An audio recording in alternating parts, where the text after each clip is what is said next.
26వ అధ్యాయం. ఆ దినమున యూదాదేశములో జనులు ఈ కీర్తన పాడుదురు. బలమైన పట్టణం ఒకటి మనకున్నది, రక్షణను దానికి ప్రాకారములుగాను బురుజులుగాను ఆయన నియమించి ఉన్నాడు. సత్యమునాచరించు నీతిగల జనము ప్రవేశించున్నట్లు ద్వారములను తీయుడి. ఎవని మనస్సు నీ మీద ఆనుకొనునో వానిని నీవు పూర్ణ శాంతి గలవానిగా కాపాడుదువు. ఏలయనగా అతడు నీ యందు విశ్వాసముంచి ఉన్నాడు. యెహోవాయే నిత్యాశ్రయ దుర్గము. యుగయుగములు యెహోవాను నమ్ముకొనుడి. ఆయన ఉన్నత స్థల నివాసులను ఎత్తైన దుర్గమును దిగగొట్టువాడు. ఆయన వాని పడగొట్టెను, నేలకు దాని పడగొట్టెను. ఆయన ధూళిలో దానిని కలిపి ఉన్నాడు. కాళ్ళు బీదల కాళ్ళు, దీనుల కాళ్ళు దానిని తొక్కుచున్నవి. నీతిమంతులు పోవు మార్గము సమముగా ఉండును. నీతిమంతుల త్రోవను నీవు సరళము చేయుచున్నావు. యెహోవా నీ తీర్పుల మార్గమున నీవు వచ్చుచున్నావని మేము నీ కొరకు కనిపెట్టుకొనుచున్నాము. మా ప్రాణము నీ నామమును నీ స్మరణను ఆశించుచున్నది. రాత్రివేళ నా ప్రాణము నిన్ను ఆశించుచున్నది. నాలోనున్న ఆత్మ ఆసక్తితో నిన్ను ఆశ్రయించుచున్నది. నీ తీర్పులు లోకమునకు రాగా లోక నివాసులు నీతిని నేర్చుకుందురు. దుష్టులకు దయచూపినను వారు నీతిని నేర్చుకొనరు. వారు ధర్మక్షేత్రంలో నివసించినను యెహోవా మాహాత్మ్యము ఆలోచింపక అన్యాయము చేయుదురు. యెహోవా నీ హస్తం ఎత్తబడి ఉన్నది, కానీ జనులు దానిని చూడనొల్లరు. జనుల కొరకైన నీ ఆసక్తిని చూచి వారు సిగ్గుపడుదురు. నిశ్చయముగా అగ్ని నీ శత్రువులను మింగివేయును. యెహోవా, నీవు మాకు సమాధానము స్థిరపరచుదువు. నిజముగా నీవు మా పక్షమున నుండి మా పనులన్నిటినీ సఫలపరచుదువు. యెహోవా మా దేవా, నీవుగాక వేరే ప్రభువులు మమ్ము నేలిరి. ఇప్పుడు నిన్ను బట్టియే నీ నామమును స్మరింతుము. చచ్చిన వారు మరలా బ్రతుకరు, ప్రేతలు మరలా లేవరు. అందుచేతనే నీవు వారిని దండించి నశింపజేసితివి. వారికను స్మరణకు రాకుండా నీవు వారిని తుడిచివేసితివి. యెహోవా, నీవు జనమును వృద్ధి చేసితివి. దేశము యొక్క సరిహద్దులను విశాలపరచి నిన్ను నీవు మహిమపరుచుకొంటివి. యెహోవా, శ్రమలో వారు నిన్ను తలంచుకొనిరి. నీ శిక్ష వారి మీద పడినందున వారు విశేషముగా దీనప్రార్థనలు చేసిరి. యెహోవా, ప్రసూతి కాలము సమీపింపగా గర్భవతి వేదన పడి కలిగిన వేదనల చేత మొర్రపెట్టుకొనున్నట్లు మేము నీ సన్నిధిలో నున్నాము. మేము గర్భము ధరించి వేదన పడితిమి, గాలిని కన్నట్టు ఉంటిమి. మేము లోకములో రక్షణ కలుగజేయకపోతిమి. లోకములో నివాసులు పుట్టలేదు. మృతులైన నీవారు బ్రతుకుదురు. నా వారి శవములు సజీవములగును. మంటిలో పడి ఉన్న వారలారా, మేల్కొని ఉత్సాహించుడి.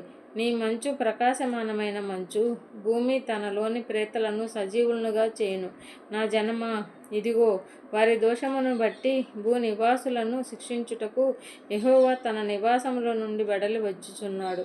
భూమి తన మీద చంపబడిన వారిని ఇకను కప్పకుండా తాను తాగిన రక్తమును బయలుపరచును. నీవు వెళ్ళి నీ అంతఃపురములలో ప్రవేశింపుము. నీవు వెళ్ళి నీ తలుపులు వేసుకొనుము. ఉగ్రత తీరిపోవు వరకు కొంచెము సేపు దాగియుండుము. 27వ అధ్యాయము. ఆ దినమున యెహోవా గట్టిదై గొప్పదై బలమైన తన ఖడ్గము పట్టుకొనును. తీవ్ర సర్పమైన మకరమును, వంకర సర్పమైన మకరమును ఆయన దండించును. సముద్రము మీదనున్న మకరమును సంహరించును. ఆ దినమున మనోహరమగు ఒక ద్రాక్షావనముండును. దాని గూర్చి పాడుడి. యెహోవా అను నేను దానిని కాపు చేయుచున్నాను. ప్రతి నిమిషమున నేను దానికి నీరు కట్టుచున్నాను. ఎవడునూ దాని మీదకి రాకుండానట్లు దివారాత్రము దాన్ని కాపాడుచున్నాను. నా యందు క్రోధము లేదు. గచ్చపొదలను బలురక్కసి చెట్లను ఒకవేళ నుండిన ఎడల యుద్ధము చేయువాని వలె నేను వాటిలోనికి వడిగా జొచ్చి తప్పక వాటిని కాల్చివేయుదును. ఈలాగున జరగకుండానట్లు జనులు నన్ను ఆశ్రయింపవలెను, నాతో సమాధాన పడవలెను. వారు నాతో సమాధాన పడవలెను. రాబోవు దినములలో యాకోబు వేరుపారును, ఇజ్రాయేలు చిగిర్చిపోయును. వారు భూలోకమును ఫలభరితముగా చేయుదురు. అతన్ని కొట్టిన వారిని ఆయన కొట్టినట్లు ఆయన అతని కొట్టెనా? అతని వలన చంపబడిన వారు చంపబడినట్లు అతడు చంపబడెనా? నీవు దాన్ని వెళ్ళగొట్టినప్పుడు మితముగా దాని శిక్ష విధించితివి. తూర్పు గాలిని తెప్పించి కఠినమైన తుఫాను చేత దానిని తొలగించితివి. కావున యాకోబు దోషమునకు ఈలాగున ప్రాయశ్చిత్తము చేయబడును. ఇదంతయు అతని పాప పరిహారమునకు కలుగు ఫలము. చిన్న భిన్నములుగా చేయబడు సున్నపు రాళ్ల వల్లే అతడు బలిపీఠపు రాళ్ళన్నిటినీ కొట్టునప్పుడు దేవతా స్తంభము, సూర్యదేవతా ప్రతిమలు ఇకను మరలలేవు. ప్రాకారము గల పట్టణము నిర్జనమై అడవి వలె విడువబడును, విసర్జింపబడిన నివాస స్థలముగా నుండును. అక్కడ దూడలు మేసి పండుకొని దాని చెట్ల కొమ్మలను తినును. దాని కొమ్మలు ఎండినవై విరిచివేయబడును. స్త్రీలు వచ్చి వాటిని తగలబెట్టుదురు. వారు బుద్ధిగల జనులు కారు.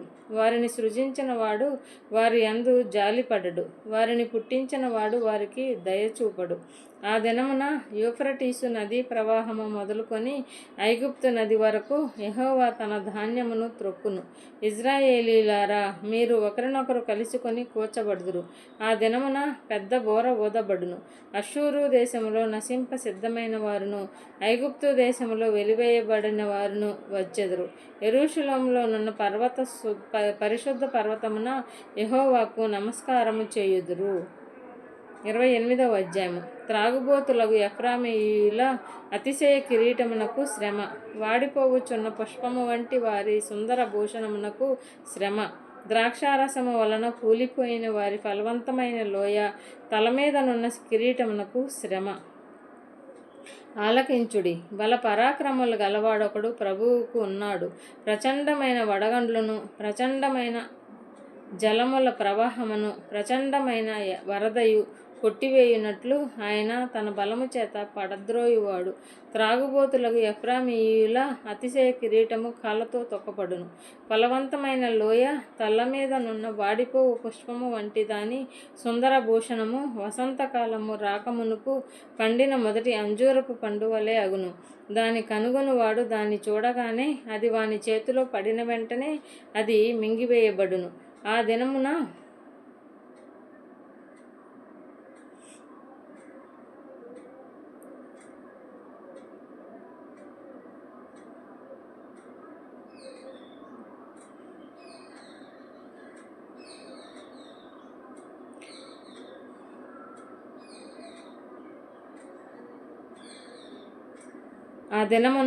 సైన్యములకు అధిపతియగు యెహోవా శేషించిన తన ప్రజలకు తానే భూషణ కిరీటముగా నుండును, సౌందర్యము గల మకుటముగా నుండును. ఆయన న్యాయపీఠము మీద కూర్చుండు వారికి తీర్పు తీర్చనేర్పు ఆత్మగాను, గుమ్మమునొద్ద యుద్ధమునకు పారగొట్టు వారికి పరాక్రమం పుట్టించువాడుగాను ఉండును. అయితే వీరును ద్రాక్షారసము వలన సోలుదురు, మద్యము వలన తత్తరపడుదురు. యాజకులేమి ప్రవక్తలేమి అందరూ మద్యము వలన సోలుదురు. ద్రాక్షారసము వారిని మింగివేయుచున్నది, మద్యము వలన తత్తరపడుచున్నారు. దర్శనము కలుగునప్పుడు సోలుదురు, తీర్పు తీర్చు కాలమున తత్తరపడుదురు. వారి భోజనపు బల్లలన్నీయు వాంతితోనూ కల్మషములతోనూ నిండియున్నవి, అవి లేని చోటు లేదు. వాడు ఎవరికి విద్య నేర్పును, ఎవరికి వర్తమానము తెలియజేయును? తల్లిపాలు విడిచిన వారికా, చన్ను విడిచిన వారికా? ఆజ్ఞ వెంబడి ఆజ్ఞ, ఆజ్ఞ వెంబడి ఆజ్ఞ, సూత్రము వెంబడి సూత్రము, సూత్రము వెంబడి సూత్రము, కొంత ఇచ్చట కొంత అచ్చట చెప్పుచున్నాడని వారు అనుకొందురు. నిజమే, అలసిన వానికి నెమ్మది కలుగజేయుడి, ఇదే నెమ్మది, ఇదే విశ్రాంతి అని చెప్పినవాడు నత్తివారి పెదవుల చేతను అన్యభాషలతోనూ ఈ జనులతోనూ మాటలాడుచున్నాడు. అయినను వారు విననొల్లరైరి. కావున వారు వెళ్ళి వెనుకకు మొగ్గి విరగబడి చిక్కుబడి పట్టుబడినట్లు ఆజ్ఞ వెంబడి ఆజ్ఞ, ఆజ్ఞ వెంబడి ఆజ్ఞ, సూత్రము వెంబడి సూత్రము, సూత్రము వెంబడి సూత్రము, కొంత ఇచ్చట కొంత అచ్చట యెహోవా వాక్యము మీకు వచ్చును. కాబట్టి యెరూషలేములోనున్న ఈ జనులను ఏలు అపహాసకులారా, యెహోవా వాక్యము వినుడి. మేము మరణముతో నిబంధన చేసుకొంటిమి, పాతాళముతో ఏకమైతిమి. ఉపద్రవము ప్రవాహము వలె బడిగా దాటునప్పుడు అది మా యొద్దకు రాదు. అబద్ధములను మాకు ఆశ్రయముగా చేసుకొంటిమి, మాయ క్రింద దాగియున్నాము అని మీరు చెప్పుకొనుచున్నారే. ప్రభువగు యెహోవా ఈలాగు సెలవిచ్చుచున్నాడు, సీయోనులో పునాదిగా రాతిని వేసిన వాడను నేనే. అది పరిశోధింపబడిన రాయి, అమూల్యమైన తలరాయి, బహు స్థిరమైన పునాది అయిన మూలరాయి అయి ఉన్నది. విశ్వసించువాడు కలవరపడడు. నేను న్యాయము కొలనూలుగాను నీతి మట్టపు గుండుగాను పెట్టెదను. వడగండ్లు మీ మాయా శరణ్యమును కొట్టివేయును. దాగియున్న చోట నేలచేత కొట్టుకొని పోవును. మరణముతో మీరు చేసుకొనిన నిబంధన కొట్టివేయబడును. పాతాళముతో మీరు చేసుకొనిన ఒడంబడిక నిలువదు. ప్రవాహము వలె ఉపద్రవము మీ మీదుగా దాటినప్పుడు మీరు దాని చేత త్రొక్కబడిన వారగుదురు. వచ్చినప్పుడెల్లను అది మిమ్మల్ని ఈడ్చుకొని పోవును. ప్రతి ఉదయము, ప్రతి పగలు, ప్రతి రాత్రి అది వచ్చును. ఇట్టి ప్రకటన గ్రహించుట వలన మహాభయము పుట్టును. పండుకొనుటకు మంచము పొడుగు చాలదు, కప్పుకొనుటకు దుప్పటి వెడల్పు చాలదు. నిజముగా తన కార్యమును, తన ఆశ్చర్యమైన కార్యమును చేయుటకు, అపూర్వమైన తన కార్యమును అనుసరించుటకు ఆయన పెరాజీము అను కొండ మీద లేచినట్లు యెహోవా లేచును. గిబియోను లోయలో ఆయన రేగినట్లు రేగును. మీ బంధకములు మరి బిగింపబడకుండునట్లు పరిహాసకులై ఉండకుడి. భూమి అందంతటా నాశనము ఖండితముగా నియమింపబడిను. ప్రభువును సైన్యములకు అధిపతియగు యెహోవా వలన నేను దాని సమాచారము వింటిని. చెవియొగ్గి నా మాట వినుడి. ఆలకించి నేను పలుకున్నది వినుడి. దున్నువాడు విత్తుటకును నిత్యము తన పొలము దున్నునా, అతడు దుక్కి పెళ్ళలు నిత్యము బద్దలు కొట్టునా, అతడు నేల సదును చేసిన తరువాత నల్ల జీలకర్ర చల్లును, తెల్ల జీలకర్ర చల్లును. గోధుమలు వరుసగా విత్తును, ఎవలను దానేర్పరిచిన చేనిలో చల్లును. దాని అంచున మిరప మొలకలు వేయును కదా. వాని దేవుడే తగిన క్రమము వానికి నేర్పి ఉన్నాడు. ఆయన వానికి ఆ పని బోధించుచున్నాడు. సేద్యగాడు నల్ల జీలకర్ర పదును గల యంత్రము చేత నూర్చుడు బండి చక్రములను జీలకర్ర మీద నడిపింపడు. కానీ కర్ర చేత నల్ల జీలకర్రను, చువ్వ చేత జీలకర్రను దుల్లగొట్టును కదా. మనుష్యులు గోధుమలు గాలింపగా దాని నలుచుదురా? సేద్యగాడును ఎల్లప్పుడూ దాని నూర్చుచుండు ఉండడు. ఎల్లప్పుడూ అతడు బండి చక్రమును, గుర్రములను దాని మీద నడిపించుచుండడు, దాని నలుపుడు గదా. జనులు సైన్యములకు అధిపతి యెహోవా చేత దాన్ని నేర్చుకొందురు. ఆశ్చర్యకరమైన ఆలోచన శక్తియు అధిక బుద్ధియు అనుగ్రహించువాడు ఆయనే. అరియేలుకు శ్రమ.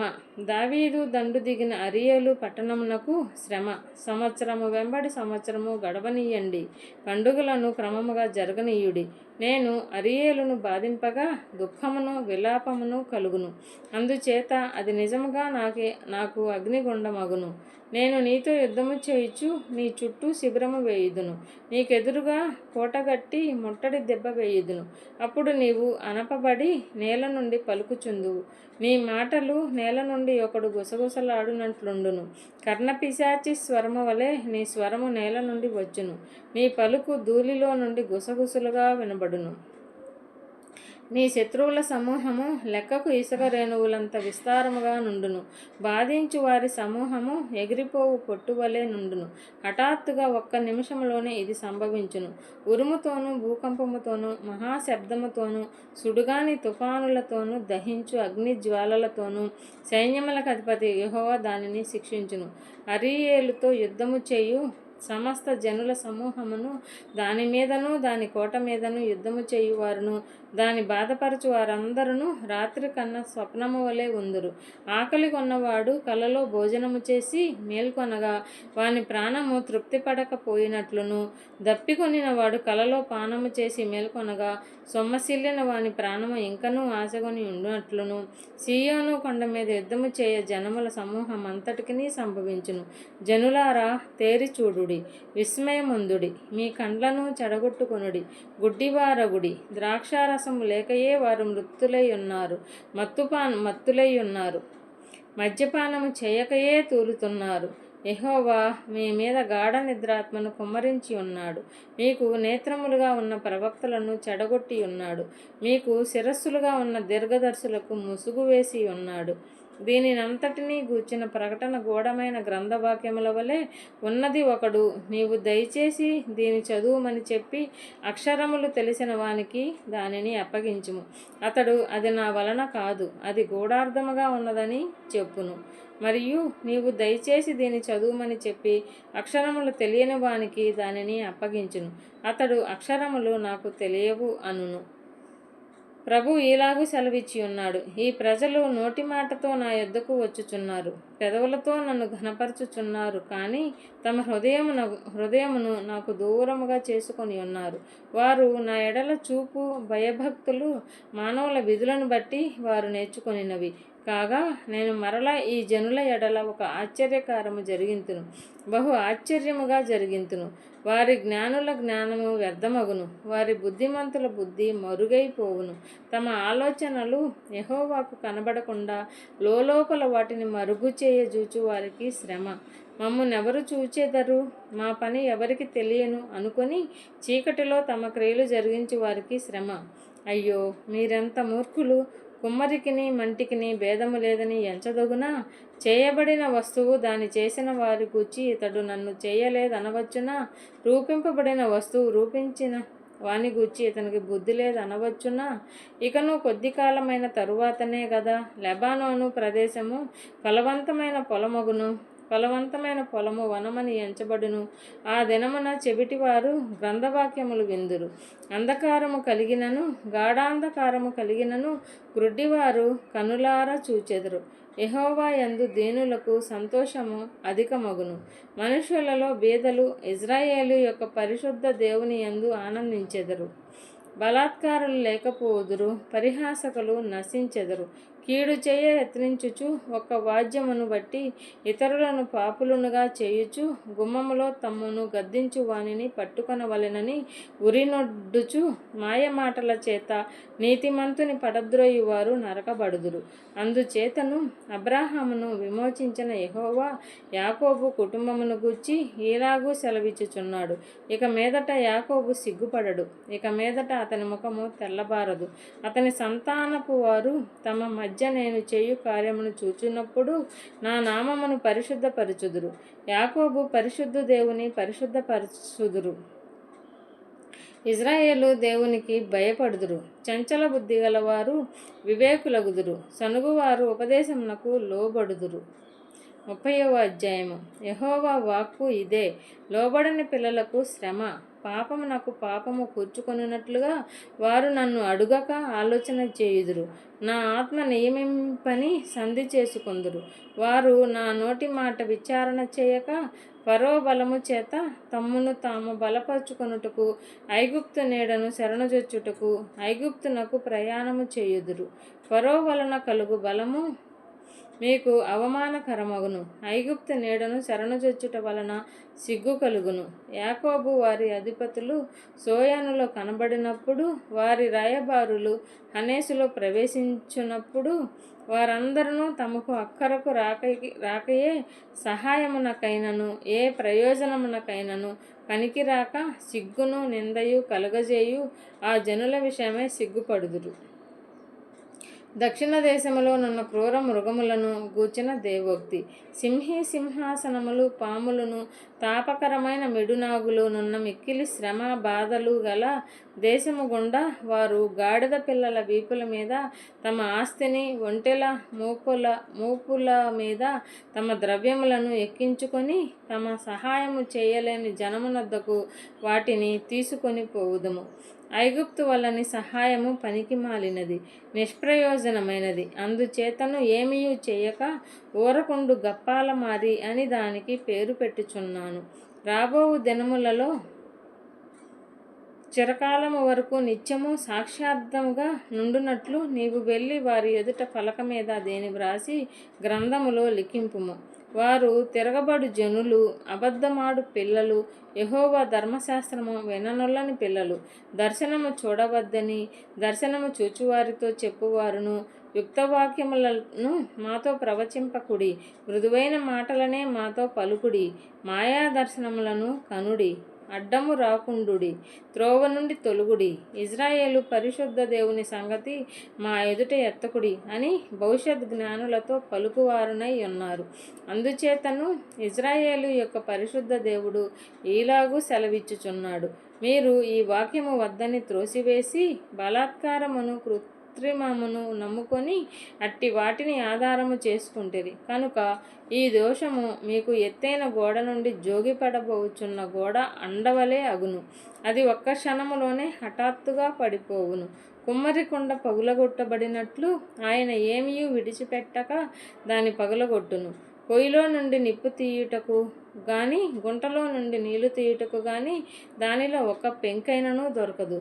ప్రభువును ఇజ్రాయేలు యొక్క పరిశుద్ధ దేవుడు నగు యెహోవా ఇలాగూ సెలవిచ్చుచున్నాడు. మీరు మరలి వచ్చి ఊరకుండుట వలన రక్షింపబడెదరు. మీరు ఊరకుండి నమ్ముకొనుట వలన మీకు బలము కలుగును. అయినను మీరు సమ్మతింపక అట్లు కాదు, మేము గుర్రములనెక్కి పారిపోవదుమంటిరి.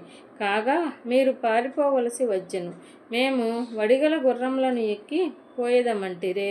కాగా మిమ్మల్ని తరుమువారు వడిగలవారుగా నుందురు. మీరు పర్వతము మీద నుండి కొయ్యవలెను, కొండ మీద నుండి జెండావలెను అగు వరకు ఒకని గద్దింపునకు మీలో 1000 మంది పారిపోయేదురు. 5గురి గద్దింపునకు మీరు పారిపోయేదురు. కావున మీ యందు దయచూపవలెనని యెహోవా ఆలస్యము చేయుచున్నాడు. మిమ్మును కరుణింపవలెనని ఆయన నిలవబడి ఉన్నాడు. యెహోవా న్యాయము తీర్చు దేవుడు. ఆయన నిమిత్తము కనిపెట్టుకుని వారందరూ ధన్యులు. సీయోనులో యెరూషలేములోనే ఒక జనము కాపురం ఉండును. జనమా, నీవిక నే మాత్రము కన్నీళ్లు విడువవు. ఆయన నీ మొర విని నిశ్చయముగా నిన్ను కరుణించును. ఆయన నీ మాట వినగానే నీకు ఉత్తరం ఇచ్చును. ప్రభువు నీకు క్లేశాన్నపానములనిచ్చును. ఇక మీదట నీ బోధకులు దాగి ఉండరు. నీవు కన్నులారా నీ బోధకులను చూచెదవు. మీరు కుడి తట్టైనను ఎడమ తట్టైనను తిరిగినను ఇదే త్రోవ, దీనిలో నడువుడి అని నీ వెనుక నుండి ఒక శబ్దము నీ చెవులకు వినబడును. చెక్కబడిన మీ వెండి ప్రతిమల కప్పును, పూతపోసిన మీ బంగారు విగ్రహముల బట్టలను మీరు అపవిత్రపరుతురు. హేయములని వాటిని పారవేయుదురు. లేచి పొమ్మని వాటితో చెప్పుదురు. నీవు నీ భూమిలో విత్తుటకును నీ గింజలకు కావలసిన వాన ఆయన కురిపించును. భూమి రాబడి అయిన ఆహార ద్రవ్యం ఇచ్చును. అది సార రసములు కలదై ఉండును. ఆ దినమున నీ పశువులు విశాలమైన గడ్డి బీళ్లలో మేయును. భూమి సేద్యము చేయు ఎడ్లను, లేత గాడిదలను చేటతోనూ జల్లెడతోనూ చెరిగి జల్లించి ఉప్పుతో కలిసిన మేత తినును. గోపురములు పడు మహా హత్య దినమున ఉన్నతమైన ప్రతి పర్వతము మీదను ఎత్తైన ప్రతి కొండ మీదను వాగులను నదులను పారును. యెహోవా తన జనుల గాయము కట్టి వారి దెబ్బను బాగుచేయు దినమున చంద్రుని వెన్నెల సూర్యుని ప్రకాశము వలె ఉండును. సూర్యుని ప్రకాశము 7 దినముల వెలుగు ఒక దినమున ప్రకాశించినట్లుండును. ఇదిగో, కోపముతో మండుచు దట్టముగా లేచి పొగతో కూడినదై యెహోవా నామము దూరము నుండి వచ్చుచున్నది. ఆయన పెదవులు ఉగ్రతతో నిండి ఉన్నవి. ఆయన నాలుక దహించు అగ్నిజ్వాల వలె ఉన్నది. ఆయన ఊపిరి కుతికలలోతు వచ్చు ప్రవాహమైన నది వలె ఉన్నది. వ్యర్థమైన వాటిని చెదరగొట్టు జల్లెడతో అది జనములను గాలించును. త్రోవ తప్పించు కళ్ళెము జనుల దవడలలో ఉండును. రాత్రి అందు పండుగను ఆచరించినట్లుగా మీరు సంగీతము పాడుదురు. ఇజ్రాయేలునకు ఆశ్రయదుర్గమైన యెహోవా యొక్క పర్వతమునకు పిల్లన గ్రోవి నాదముతో ప్రయాణము చేయు వారికి కలుగునట్టి హృదయ సంతోషము కలుగును. యెహోవా తన ప్రభావము గల స్వరమును వినిపించును. ప్రచండమైన కోపముతోనూ దహించు జ్వాలతోనూ పెలపెలయను గాలివాన వడగండ్లతోనూ తన బాహువు వాలుట జనులకు చూపించును. యెహోవా దండముతో అష్షూరును కొట్టగా అది ఆయన స్వరము విని భీతి నొందును.